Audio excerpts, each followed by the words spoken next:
Most CEOs suffer in silence. They carry the hard parts alone, and this show exists to change that. I'm Nils Vinje, your business growth guide, and this is Courage and Breakthroughs. I want to welcome everybody to the first episode of Courage and Breakthroughs with Nils Vinje. I'm not Nils Vinje. I'm Craig Andrews, but Nils asked me to come in and host this episode, and I'm going to be interviewing the host so you know what to expect. Nils, welcome to your podcast. Hey, Craig, thank you so much. Couldn't ask for a kinder introduction. I really appreciate you coming over and interviewing me for this exciting episode number 1. Well, and it's funny, in fairness, you did the same thing for me for my Fiduciary Alchemy podcast. And, I just really appreciate your friendship. I was telling my wife the other day how much I appreciate your friendship and how it's been growing. And you're somebody who's really wise, who will ask tough questions, but ask tough questions in the nicest possible way. I appreciate that. And the feeling is mutual, my friend. I'm so glad that we connected after I downloaded your book and just replied to one of your emails. That was how we originally started talking. And it's been a wonderful experience getting to know you. And you're an incredible marketer, someone who, just can see things that others in the field do not and bring an amazing message to a market. And I think that's one of the greatest skill sets you could ever have. Let's talk a little bit about the podcast, why people should start tuning in when it launches. Let's start with the title. What's the thought behind the title? So the title's Courage and Breakthroughs. And what I really want to do in this podcast is feature stories of entrepreneurs who overcame fear and blazed new paths. Now, anyone who's in the entrepreneurial world has all kinds of scars that they wear, oftentimes as badges of honor, and sometimes maybe a little bit more. And we've all been through ups and downs and sideways and the good, the bad, and the ugly, and had things impact our professional or personal life. And there's a story behind every single one of these situations. And a lot of times what I find, Craig, is that the stories that get shared or in the common culture are the ones of just, it's like one or two really marquee ones of, the biggest companies, or when Facebook at the time blew up, or when Google got started, or those kinds of things. It's folklore. But the reality is every single entrepreneur has an incredible story. And I'm fascinated by stories. I know you are as well. So I really wanted to create an environment where any entrepreneur could come on the show and share their story with us. I think that my dad was an entrepreneur, and he was actually very successful. He was Scottish, so we never could tell because we always lived frugally. But looking back in hindsight, he was doing pretty well. And he was doing pretty well in some tough times. And one of my regrets is he grew up in a generation where you didn't share your failures. You only shared your successes. And as I've been launching my business, I can't tell you the number of times I wish I could go back to him. He passed away before I started my business. And I wish I could go back to him and just have him teach me some of the lessons that he learned that were paid with sweat and blood. Yeah, I'm with you, man. I'm with you. Hindsight's always 20/20 to the extent that you let it be. It often takes that vulnerability space and someone who is willing to hold that space for you as well to really go back to some of those places that your mind probably wanted to escape from. Because some of those experiences that I'm sure you've been through, that even your dad went through, I'm sure they were just not that pleasant. And our mind is wired to either seek pleasure or avoid pain. And if we're avoiding pain, we're going to tune out those memories, when the reality is they can actually be incredible secrets for us to get past whatever the next thing is in front of us. Yeah. And I was able to get a glimpse more in the latter years into a few things. He had employees stealing from the company. And I mean, as much as there was a guy who started another company within my dad's company and used my dad's resources and my dad's employees to start running that company. Wow. Oh, that's heartbreaking. And when my dad went after him, it turns out that my dad's partner had been doing a few things on the dirty. And he said, hey, if you want court, we'll bring all this out. This is reality. This is what happens. Yeah. It's the stuff that doesn't really get talked about, because how many people want to share the story of how their partner fleeced them and took advantage of them? And the reality is that while it's uncomfortable, it is incredibly valuable for other people to hear that, to be aware of what some of the warning signs might have been. if they're going through a similar thing. That's where a lot of the humility comes from, and what I hope to bring forward on this podcast is just the opportunity to share those experiences and have somebody else listen and go, you know what? That's either a great idea, or that's something I need to be careful of, or I hadn't really thought of that. That's really interesting. I'm going to see how that fits into my business, and we can all get better as a result. I'll give you an example from my life. It wasn't about my business. You've probably seen the picture of me in a wheelchair at Camp Gladiator. Yes. And for the longest time, I wouldn't share that picture because I was ashamed of it. Perfect example. Well, that picture, I saw a weak and pathetic person. Yeah. And when other people saw that picture, they saw something else. They saw somebody who was overcoming. Wow.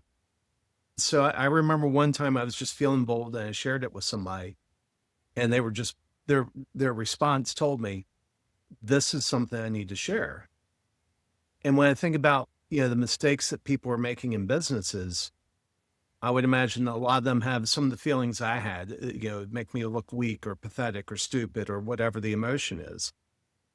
But the reality is, at least amongst the fraternity of business owners, they're like, oh no, I've got one that's worse. Yeah. Everybody always has one that's worse. For sure. Part of the fun. Some of these things may be talked about in very private circles. Some may not be talked about at all. One of my early guests is a great entrepreneur who built a business over the course of 5 years and sold it to $1 billion company. And one of the most fascinating things was he also went into that company and ran a division after the company was acquired. So here's this incredible entrepreneur who, over the last 5 years, built this thing up, had a wonderful team, goes into this company. You know what the first thing he felt on the day one of his new role inside that company was? What? Impostor syndrome. He had just achieved the pinnacle of what most entrepreneurs aspire to, especially in the space that he was in, is in the tech space, which is growing a business, selling it, and cashing out, and then either doing it again, or usually they need to stick around for some period of time. But I was blown away by the fact that he went into this company where the company said, your whole company is valuable enough for us to pay you exactly this dollar amount. And the first thing that he felt when he showed up to work was, I'm not good enough here. Like, that was mind blowing. Yeah. That's such an incredible bug. I remember having that feeling before I understood what imposter syndrome was. And when somebody explained it to me, they said, it's when you're incredibly good at something. It's a sure sign. If you have imposter syndrome, it's because you're incredibly good at it. That's a really interesting distinction. I don't think I've quite heard that interpretation before, but it makes a lot of sense. Yeah, the thing that has me worried is I haven't felt imposter syndrome for a long time. I haven't been good enough to feel that sensation. Fair enough. Maybe that's a good thing. Keep you in the seat where you're always pushing to learn more and you're never quite done, or you're never quite good enough. Yeah, and I can see that holding a lot of people back, and I don't know, for me, I think there's great freedom in just kind of laying it out there. Kind of like, and I'll go right back to that photo of me at Camp Gladiator in a wheelchair. It was liberating when I realized that wasn't something to be ashamed of. I got one for you on that. It's not directly, well, actually it is directly related to my business, but in a slightly tangential way, and a sharing piece like that. So I've been completely sober for 3.5 years at this point. And, I battled up and down and sideways, always a social drinker, but it was ever present from the time I was an early teenager all the way up until I quit entirely. And what was interesting was I decided to quit. I made the call on my own. It wasn't a rock bottom type of situation, but I redefined what alcohol meant to me. And that was a personal decision, 100% on me. And when I redefined that, then I viewed it differently, and it enabled me to start making the change and to cut it out. And the first 90 days absolutely sucked. It was not fun. The next 90 got easier. The next 90 got easier. So at the end of the year, I was right at 1 year, and I hadn't really told anybody. Of course, my family knew, but I hadn't really said anything outside of that because I wasn't really interested in talking about it, didn't know how people would think about it, all that good stuff. I wrote a LinkedIn post and sent an email to my email list about how I decreased my alcohol consumption by 99% throughout the year because I was at the very end of it. And the responses that I got were absolutely mind blowing. I had no idea that this undercurrent of what I had never talked about, nobody else had ever talked about, the feedback and the love and support and the stories of what people had been through or their family members had been through just privately to me was just absolutely eye-opening. And that was a really big turning point for me. And I was like, wow, there's so much going on in each other person that we never, ever have any idea about. Some of these people I knew really well, and I didn't know anything because we didn't talk about this. And so that's just another example of sharing and being open about it, of things that are personally important or monumental changes for me, just elicited this incredible response. And I never felt more connected to these people online in a digital format than I did at that day, because it was deeply personal. And I think one of the biggest pains in life is a sense of aloneness, especially for CEOs. Who can they talk to? Who can they be really vulnerable with inside their company? And I think what the example you gave was when you did that, you came out and you shared this, you took away the sense of aloneness for a lot of other people who wrestled with the same thing, but did it privately. Yeah, 100%. We're all suffering silently, especially CEOs. And that is part of what this podcast will do, is provide a forum and a space to not suffer silently. One, to share the real behind the scenes truth, and whatever anybody wants to share is 100% up to them. But it's not just for themselves, and not just for me, and not just for the audience, but it's also for their employees. I mean, how often, Craig, do you get to really hear the story of somebody's entrepreneur journey behind the scenes, even inside the company you work for? The employees never know anything about it. They know the couple highlight stories and the one that everybody knows that's told at orientation or something, but nobody really understands and truly appreciates what it took to build the business. But I bet you if they listened to a conversation where that CEO shared what they went through in building this company and how they approach things, how they think about things, I guarantee they would be infinitely more engaged and supportive, just because they got a closer connection to somebody that they would never be able to sit down with and have a long conversation like this about. It's funny, growing up in an entrepreneur's home, we could tell when he was having a bad time at work. And I remember my brother one day saying, he didn't wake up on the wrong side of the bed. He woke up on the end of the bed. I mean, he was just in such bad shape. I had no idea what was going on at work, but as the family, we felt that. And I think part of the problem was he didn't have a place to go talk about that. Yeah. And most don't. There are some groups and CEO forums and things like that, but even inside those, there's a very specific structure, and there's specific rules about how and when we all connect. And then it's usually up to each individual, but it still requires the drive and the vulnerability to say, you know what, I would like some help, or at least I would like to talk to somebody about some of the things I'm going through. Does anybody else go through this? And as soon as you say that, everybody else always raises their hand, just like in the examples you and I shared. I was in a mastermind group for a while, and the guy who led it was led by Ryan Dice, very brilliant fella. And Ryan would say, the answer is in the room. Yep. Whatever question you have, whatever you're dealing with, there's somebody in this room that has the answer. And when I think about courage and breakthroughs, I think you're building that room. Yeah. The answer is in the room you're creating. And I think for the guests, the really big thing is just have the boldness to put it out there. Whatever you're up against, there's been worse. Now, if you're the CEO and you're going to a Coldplay concert with your VP of HR, maybe you don't want to talk. Maybe you want to work on some other things first. Good idea. Yeah. I still can't believe that happened, but it did, But it happens a lot. Mm-hmm. Mm-hmm. Maybe if they had an outlet or somebody else to talk to. Right. But everybody knew immediately after that story broke, everybody immediately knew what not to do. Like it wasn't Yeah. a surprise. So there's another learning just from one person's unfortunate incident or two people's unfortunate incident. It was very clear across the entire professional world what you don't do. And Right. that's a great learning, whether they wanted to be known for that or not. It was an incredible learning for sure. But even in that example, it probably wasn't only the CEO that was fooling around with somebody at work. Oh, right. When people fool around with folks at work, that creates problems. Yes. Yes. I want to come back for a second to the comment you made about the answers in the room, like what Ryan said. And that's actually something I share with my clients as well. When I'm working with a leadership team, the CEO and the leadership team together, I tell them all the time, the answers are in the room.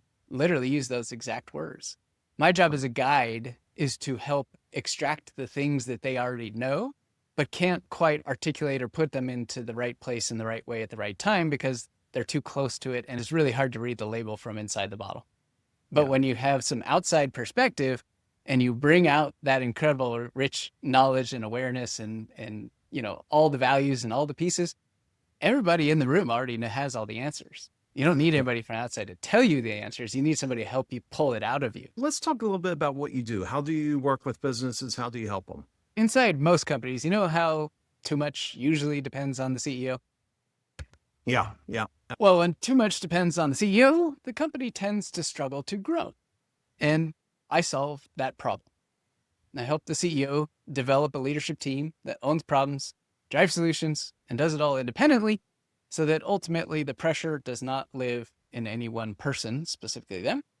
And what they experience in going through this is the ability to get one, control over the entire system and how it runs, and two, their freedom and their life back. Most entrepreneurs started a business in order to have some sense of freedom or be able to be in control. And oftentimes they end up in a position where they built the prison themselves and they can't get out beyond that and they feel trapped. And that is where I come into play.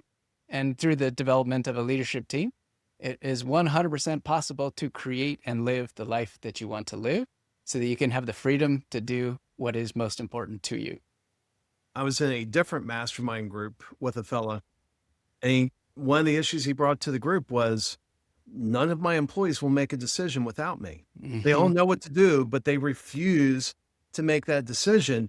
And so I have to work. I'm getting phone calls at night and this, that, and the other. And I would imagine that's an issue you see quite often. Extremely common. Yeah. Whether it was done explicitly or implicitly, the reality is that's the situation. And if you find yourself in that situation, know that there is a path out. There's absolutely 100% another way to go about it. But again, it's really difficult to do on your own. This isn't just a quote unquote delegate more kind of situation. There are some other fundamental things that you and the leadership team need to come together around and agree on and to align on. And then it's absolutely changeable. Well, it was funny. I asked him, I said, is it okay for your employees to make mistakes? And he said, no. I said, welcome to your life. Exactly. There you go. That's perfect. Right. And okay. So was there any awareness after he said no, that was actually a big part of the cause of how he was getting to the place where he was so frustrated with, he was at the center of everything? Yeah. No, I don't think so. Okay.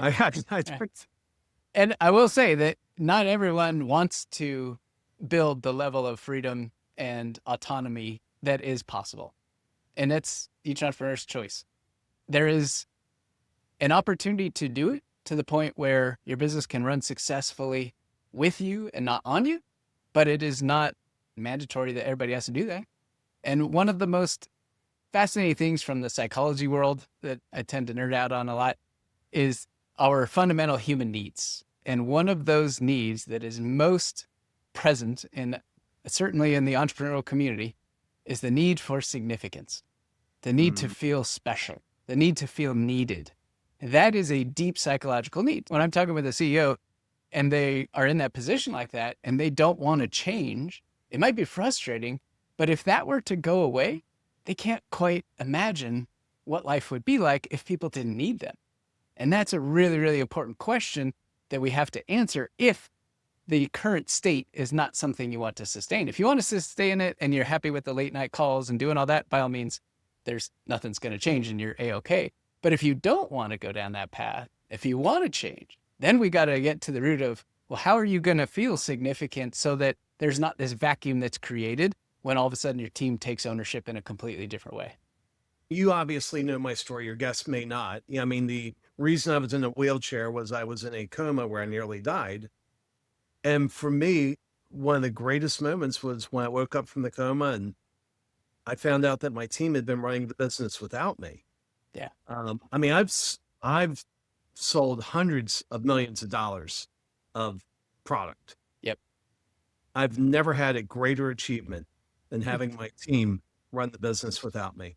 I just want to applaud you for that too, because it is not a state that everybody gets to. And to have a life circumstance that changed dramatically, you're in a coma and there's indefinite period of time, nobody knew if you were going to make it through. And they stepped up and they ran the business without you. It was not solely dependent on you. That is just absolutely phenomenal. And we dig into more of this story on Craig's episode, which will be coming up soon. My encouragement would be if somebody's struggling with significance, look at the most significant people. I mean, so I look at Steve Jobs a lot, a flawed man, no doubt. But he changed the world in multiple ways. I mean, to have one of his accomplishments in isolation would be major. Yeah. But to have the series of them was just incredible. But he said frequently he didn't do it by himself. It was all about bringing in the right people. Yeah. And I think he was a tough boss. I think he was a tough guy to work for. But he assembled the right team of people, and he would make it clear again and again. He's like, I'm not looking for people who agree with me. We spend a lot of money hiring smart people to solve problems I can't. Yeah. It hit the nail on the head. It all starts with people. It always comes back to the people. I wouldn't necessarily go so far as to say the source of and solution to all your problems are people, but an awful lot of it is. And whether you have a team filled with people that have grown up within the organization with you, and if they are 100% capable of getting to the next stage, great. If they're not, then that requires a different level of thought and a different level of question and a different level of alignment across the leadership team of, do we have the right people in the right roles for where the business is going, not just where it's been? And Steve Jobs was a master of that. I think one of the things I'm sure a lot of your successful business owners that reach that point where they have a team that runs without them, there was probably some moments of pain in there. You know, it's like with my team, years before I went into the coma, I had an employee that would say things to clients that she make promises that she shouldn't have made. And I insisted on, you made the promise, you need to go tell them that we're not keeping that promise. It was painful for her. It was painful for me. It was an unpleasant time. But because I insisted on that, when I went into the coma, she had the toughest conversation she's ever had with clients, where she went around and told them and said, hey, I need to let you know Craig's in a coma and they're not expecting him to live. And during that time, we only lost one client. That's amazing. But it was the hard work, the painful work 2 years earlier. Right. Now, you don't often know that you're laying the groundwork for something in the future, but it is incredibly important. And that is a wonderful testament to your leadership and the value you deliver as well, in that only one client decided to leave during a time when there was complete uncertainty whether or not you would survive. Yeah. That's crazy. Let's talk a little bit about your guests. Are you looking for perfect individuals? No. Please, if you are perfect, do not apply to be a guest on the show, because it's going to be a really short conversation. I want the real deal. And you'll see, I love to ask questions. I love to listen deeply. And you'll see that in every single episode. So one of the very first, a gentleman named Jacob Warwick, and he went from being homeless to his clients now call him the $1 billion man. And he's a wonderful human being. And he came from the most tumultuous, absolutely just unreal environment to start life in, and has been able to transform everything he did. It built a company, closed it down, and does all kinds of incredible work with people and charitable organizations these days. But He's just such a giving person. And we went deep on some of the things he had never talked about publicly before on account of what really got him to this place. Because he gives tremendous advice on the negotiation front for top executives, Fortune 500 companies, huge tech companies. This is why they call him the $1 billion man, because he negotiates these big comp packages for his clients. However, he learned that skill set as a result of constant turmoil in his childhood. And it is absolutely fascinating to see the connection. And he completely, literally was sleeping in a skateboard park in Northern California for a period of time, and then bounced back from that and became a director of marketing at a Fortune 100 company at the age of 22, and then started his own business. It was just so fascinating. And he shared some really, really insightful things. Wow. Well, I'm certainly looking forward to it. Let me ask this. What are the typical conversations you're going to have? But I love to start at one of the most pivotal points for that individual, whether it was something early in their life, whether it was a big event. The gentleman I talked about earlier that sold his company to the $1 billion one, we started right there of exactly, tell me what was happening the moment your deal closed. And that is the most fascinating piece. I won't spoil the scene, but when you start there at those pivotal moments, everything just kind of unfolds, because then the curiosity peaks and it's like, well, wait, how did you get there? And where are you going next? And what are we doing? So my job is to follow the thread, and I'm very, very good at that. I enjoy doing that very much. And I'm given an opportunity to this guest just to help navigate some of the things that they probably don't think about on a regular basis. And even after that recording, my guest said, you know what? I hadn't been back there in a while. This was a few years ago when he sold it. It's like, I hadn't been back there for a while, but that really did help me kind of process what I was going through. And it was really helpful. So even just letting go and releasing some of this can be cathartic. And then there will be a great asset for him to share with others. He's starting another company, of course, and his family and friends too, because entrepreneurs generally don't tell these things to people, even those we love and even those that are close. And so that's some of the conversations that we'll have. It's so important to have that. Again, I know for me, it's a little bit of a release. Yeah, it gives me freedom. But one of the things I realized is I don't know how you got to the point where you're a pinnacle guide. Let's kind of back up and, what happened in your life that brought you to where you are? I'm thankful to say that every single thing that has happened to me put me in the place that I'm in, positioned perfectly to do the work that I'm doing now. And I don't take that for granted. I don't take that lightly. And it's been a lot of ups and downs and sideways. In the first, call it 10 plus years of my career, I had no idea where I fit in the professional world. I was very eager. I was very driven. I had a job out of college 6 months before I graduated. I was ready to go, and I just wanted to work, and I wanted to make money, and I was driven. The only problem was I couldn't figure out where I fit. And I literally did every different type of job. I was working inside of tech companies, a lot of startups. So there was always another job to be done. And I did everything from being a software engineer, of which I was absolutely terrible at, to being a Xerox sales rep. No joke, Craig. I went door to door selling copiers. If you can imagine that. Yeah. It was just as bad as it sounds. And I was an absolute disaster. I didn't last there very long. But I did all these things in between. I spent a little time in sales engineering, tiny bit in marketing, never ventured into the finance and accounting world. I knew I didn't belong there. But it was anything, customer related was some kind of an inkling that was good. And I did that for close to 10 years, but I got frustrated, and I did what everybody does when they get frustrated. I went back to grad school and I got an MBA, and my focus was management and organizational behavior. That was the point at which the light bulb started to go off for me, as I found that there was this incredible field of management and leadership that existed that nobody in any of the tech companies I had ever worked for knew anything about. And I was blown away, because it was all about helping people make better decisions and helping people be better leaders. And I was like, oh my gosh, this is amazing. So I said, I got to bring this incredible stuff back to tech companies. So after I graduated with my MBA, I went back to work in the startup seat. A little while later, I got into a role called a customer success manager at a software company in downtown San Francisco. My job was to take the customers that the sales team just signed, onboard them, ensure they were getting value, train them, work with them over time, be their advisor on how to get more value out of the product, ensure they renewed their contract, and ultimately expanded their contract. This was the absolute gold mine for me, because now all of a sudden, all these random little experiences, a little bit of the sales side, a little bit of the tech side, a little bit of the consulting side, they all mixed together and came together. And I had this diverse skill set that made me incredible at this one job to serve a need of a customer. That was fun. I felt like I finally knew where in the professional world I was supposed to fit. It was really, really enjoyable.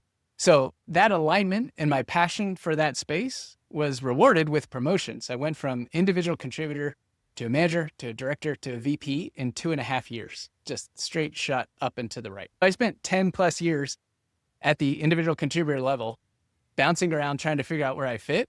When I finally found where I fit, boom, then I just shot up and to the right and built some incredible high performing teams, had a blast. During this time, became a leadership coach as well. Started to bring coaching into my work with my teams and coach people on the side. And it was just all about how can I help other people be more successful? And as long as I was focused on that, everything just continued to blow up for me. So that was cool. So fast forward a couple of years, I was VP and I worked myself out of my job. I literally put the systems in place, the people in place, everything was dialed in, and I wasn't needed on a day-to-day basis. And this was at the VP level inside a tech company in San Francisco. And I got bored. Went to my boss, said, hey, I'm expensive. You don't need me anymore. I'm probably going to go do something different. My team member, who had never been in this role up to 18 months prior, I said, she could take over. This is a running machine. This would be a great step up in her career. He's like, oh, okay. What are you going to do? And I was like, oh, I don't know. That's a good question. So I just spent a little time thinking about it. And I said, you know what? There's probably a lot of people out there who need some help doing what I just did, which is working themselves out of their job, building an organization that can run without them. I was like, I'm going to start a consulting firm to help people do that. And that was exactly where I started January 1st, 2015, launched my consulting firm and have been on this track ever since. A lot of my work focused on high growth B2B SaaS and tech companies and that renewal and expansion on the customer side, being part of dozens and dozens and dozens of companies over 10 or 11 plus years. And I was a small piece of a lot of organizations. So I got to see how all of them functioned, good, bad, and ugly. And my job was to take my best in class framework that I had developed from my experience and take the reality of my client's situation, combine them, and make a custom solution for them. It's a lot of fun to do that work. But after 10 years, I was solving the same problem over and over. And I got in touch with Pinnacle through a friend of mine, and I saw their framework and I said, this is the exact same type of work. I got to take this best in class framework. I got to combine it with their reality. And then I got to help them make a custom solution where their business can run. But it was at the leadership team level. And that was the next step up for me in my career. So I had this incredible foundation of doing this work many times for many years. But now I was able to apply it at the leadership team level because I wanted to have an even bigger impact than some of my consulting work before. It's an amazing journey. It's absolutely Thank an you. amazing journey you've had. And, you know, one of the words that you used a few times was coach. Mm-hmm. And, you know, I think one of the challenges for a lot of business owners is they feel like they're no good. They feel like if they get a coach, it's an indication that they suck. And one of my favorite sayings is, you know, Michael Jordan didn't have a single coach. He had a team of coaches. Yep. Mm-hmm. Mm-hmm. Yep. And if one of the best athletes of our lifetime can benefit from, he probably had at least a half dozen coaches working with him at Always. any time. Yeah. Then there's not a business owner out there that should be ashamed of bringing a coach into their life. Absolutely. The world of coaching and the term coach is one I don't use very much anymore. I did in the past. I position myself as a guide now. Because, Craig, if you were going to go climb Mount Everest, who are you going to hire? Are you going to hire a guide to take you up Everest? Or are you going to hire a coach to get you ready for Everest? Obviously a guide. And one of the benefits in the guide is the guide knows where the rocky turns are in the path. Exactly. 100%. And, you know, if we go back to Michael Jordan, you know, his coaches, if we use that term, they couldn't dunk a ball like him. They didn't have his skills. Yeah. Mm-mm. but they knew what the path to where he wanted to be looked like, and they That's helped right. him there. That's right. And it's all about the path. Right? There is a path, there is a plan that exists for any business out there that wants to fundamentally change whatever part of it it wants to change, whether it wants to grow, whether it wants to double, whether it wants to 10x, whatever you want to do, there is a path out there. But here's the key. The path is not a template. It is not the exact steps that some other well-known company went through. If you say, well, this coach said, oh, company X did ABC, you should do that too. That's a recipe for absolute disaster. What a guide does is say, look, these are the principles that enable these companies to be successful. Let's talk about how these principles apply to your business. And then we can implement them in an appropriate way so they're unique to you. So the same principle applies whether you're a $5 million company or a $250 million company. But how we apply it is just going to be a little bit different based on all kinds of factors. And that's the role of the guide, is to help figure out how to customize that principle to the business. I'm so excited about your podcast. I think it's going to be awesome. Thank you. Is there anything else we need to talk about on the podcast that we've missed? I think an opportunity for folks who want to be a guest. So I am interested in connecting with and hearing from those of you out there in the audience who would like to be a guest. There's some simple criteria. If you are a CEO, that's number one. Number two is, do you have a leadership team page on your website? And number three, if you meet those first two and you're open to sharing your story, the good, the bad, and the ugly, then head to Nils Vinje, Nils, V as in Victor, INJE.com/podcast. And you can get additional details, check out our current episodes, and then click the apply button, fill out a form. And if you're selected, we will get connected and have you on the show. Excellent. I'm looking forward to the guests that you bring on. I think it's going to be amazing. I love hearing these types of stories. You always see this clear, highly polished view from the outside. And what I know for me, what I find most exciting is oh no, it almost completely fell apart. Yeah. Almost went bankrupt. Almost went bankrupt. Yeah. And it's messy. If I pull in Steve Jobs laid some eggs. He's never remembered for his failures. He's only remembered for his successes. But he laid some eggs. I look forward to hearing your guests. I think this is going to be so awesome. Thank you. And thank you so much for interviewing me for this first episode. I really appreciate it. And I can't wait for everybody to hear your episode, which is going to be one of our very first few. So be sure to check it out, because Craig, you have an incredible story. You're the epitome of courage and breakthroughs. Those are the stories we're going to tell. Excellent. Well, I look forward to it.